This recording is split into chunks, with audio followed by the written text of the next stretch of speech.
ನಮ್ಮ NRLA ನಮ್ಮ ರೂಪನಗರ welfare association ಅಧ್ಯಕ್ಷರಾದ ಶ್ರೀ ನರಸಿಂಹಮೂರ್ತಿ ಅವರು ನಿಮ್ಮನ್ನು ಉದ್ದೇಶಿಸಿ ಮಾತಾಡ್ತಿದ್ದಾರೆ.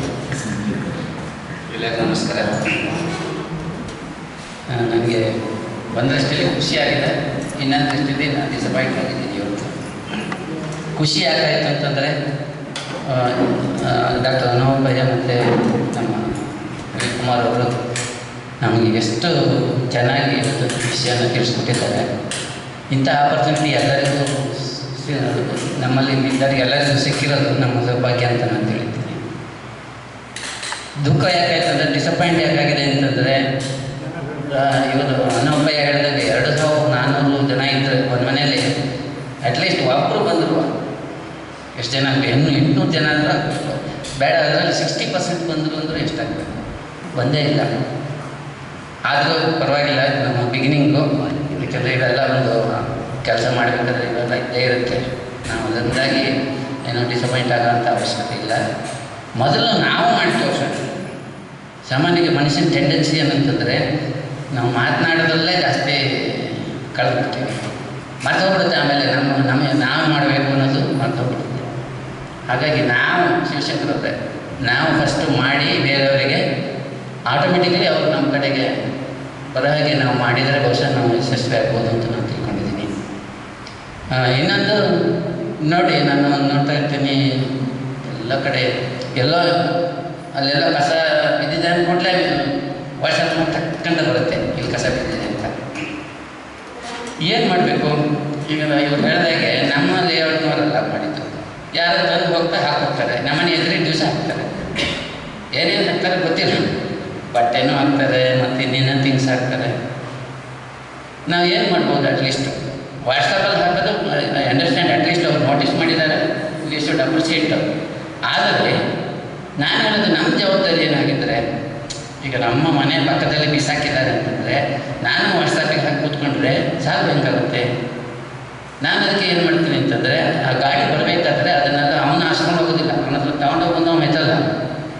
ನಾನೇ ಹೋಗಿ ಅದನ್ನೆಲ್ಲ ಎತ್ಬಿಟ್ಟು ಆ ಗಾಡಿ ಹಾಕ್ತೀನಿ. ಟು ದಟ್ ಎಕ್ಸ್ಟೆಂಟ್ ನಮ್ಮ ಮನೆ ಪಕ್ಕದಲ್ಲಿ ಬಿದ್ದಿದ್ದು ಹೋಯಿತು. ಹಾಗೆ ಎಲ್ಲೆಲ್ಲಿ ಬಿದ್ದಿರುತ್ತೆ ಅವ್ರವ್ರ ಮನೆ ಪಕ್ಕದಲ್ಲಿ ಬಿದ್ದಿದ್ದನ್ನು ಆ ಗಾಡಿ ಬರುವಾಗ ನಾವು ಎತ್ತಿ ಹಾಕಿದರೆ ಈ ಸಮಸ್ಯೆಗೆ ಸದ್ಯಕ್ಕಂತೂ ಪರಿಹಾರ ಸಿಗುತ್ತೆ.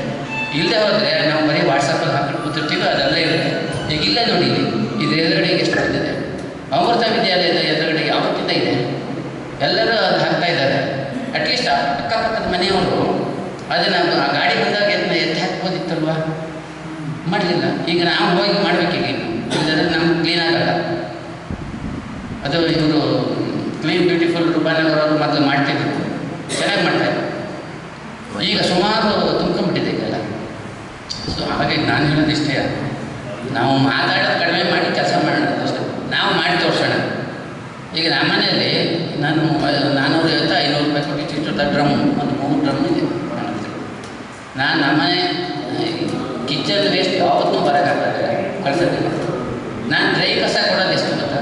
ಇಷ್ಟು ತಂದು ಬಾಕ್ಸ್ ಇಟ್ಕೊಂಡಿದ್ದೀನಿ ಡ್ರೈ ಕಸನ. ಅದು ಒಂದು ವಾರಕ್ಕೊಂದ್ಸಲ ಕೊಡ್ತೀನಿ, ಇಲ್ಲ ಅಂದ್ರೆ ಇಲ್ಲ, ಫುಲ್ ಆಗೋರಿಗೆ ಇಟ್ಕೊಳ್ತೀನಿ ಡ್ರೈ ಕಸ. ಸೊ ಹಾಗಾಗಿ ಆ ಬೆಟ್ಟನ್ನು ನಾನು ಇವರು ಹೇಳಿದಷ್ಟು ಸೈಂಟಿಫಿಕ್ಕಾಗಿ ಮಾಡದೇ ಇರ್ಬೋದು, ಬಟ್ ಅದನ್ನು ಗೊಬ್ಬರ ಆಗಲಿಕ್ಕೆ ಬಿಡ್ತೀನಿ. 3 ತಿಂಗಳಲ್ಲಿ ಆಗಲಿದ್ರೆ 6 ತಿಂಗಳಲ್ಲಿ ಆಗುತ್ತೆ. ಅದು ಹೊರಗೆ ಕೊಡೋದಿಲ್ಲ. ಆಮೇಲೆ ನಾನು ಹೊರಗಡೆಯಿಂದ ಮಣ್ಣು ಹೆಚ್ಚು ತರಿಸೋದಿಲ್ಲ, ನಮ್ಮಲ್ಲಿರೋ ಮಣ್ಣನ್ನೇ ಅದಕ್ಕೆ ಸೇರಿಸ್ತೀನಿ ಮತ್ತು ಅದನ್ನು ರೀಸೈಕಲ್ ಮಾಡ್ತೀನಿ. ಫಸ್ಟಾಗಿ ಇದನ್ನು ಬಿಸಾಕಬೇಕು, ಮತ್ತೆ ಹೊರಗಿಂದ ಮಣ್ಣು ತರೋದಿಲ್ಲ ನಾನು. ಸೊ ಹೀಗೆ ನಾವು ಮಾತನಾಡಿ ಕಡಿಮೆ ಮಾಡಿ ನಾವು ಫಾಲೋ ಮಾಡೋಣ, ಬೇರೆಯವರಿಗೂ ಅದು ಮಾದರಿ ಆಗಲಿ. ಆವಾಗ ಅದು ಏನಾದರೂ ಒಂದು ಸ್ವಲ್ಪ ಇಂಪ್ರೂವ್ಮೆಂಟ್ ಕಾಣಲಿಕ್ಕೆ ಸಾಧ್ಯ. ಬರೀ ಮಾತಾಡ್ತಾ ಇದ್ದರೆ ಏನು ಇಂಪ್ರೂವ್ಮೆಂಟ್ ಆಗೋದಿಲ್ಲ, ಹಿಂಗೆ ಇರ್ತೀವಿ. ಮತ್ತು ಇನ್ನೊಂದ್ಸಲ ರವಿಕುಮಾರ್ ಕಲಿಸ್ಬೇಕು, ಇಲ್ಲ ಇವ್ರನ್ನ ಕಲಿಸ್ಬೇಕು, ಇಲ್ಲ ನಮ್ಮ ಪ್ರಭಾಕರ್ ಅವ್ರನ್ನ ಕಲಿಸ್ಬೇಕು, ಹೀಗಾಗಬಾರ್ದು. ಸೊ ನಾವು ನಮ್ಮ ಜವಾಬ್ದಾರಿನ ಅಟ್ಲೀಸ್ಟ್ ನಮ್ಮ ಸುತ್ತಮುತ್ತ ನಮ್ಮ ಮನೆ ಕಾಂಪೌಂಡ್ ಎದುರುಗಡೆ ಬಿದ್ದಿದ್ದಷ್ಟು ಆರಿಸ್ಕೊಂಡು ಹೋದರೆ, ಕ್ಲೀನ್ ಮಾಡಿಸೋಕ್ಕೆ ನಾವು ಏನಾದರೂ ಒಂದು ಆ್ಯಕ್ಷನ್ ತಗೊಂಡ್ರೆ ಬಹುಶಃ ನಮ್ಮ ರೂಪನಗರ ಆದಷ್ಟು ಬೇಗ ಕ್ಲೀನ್ ಆಗುತ್ತೆ.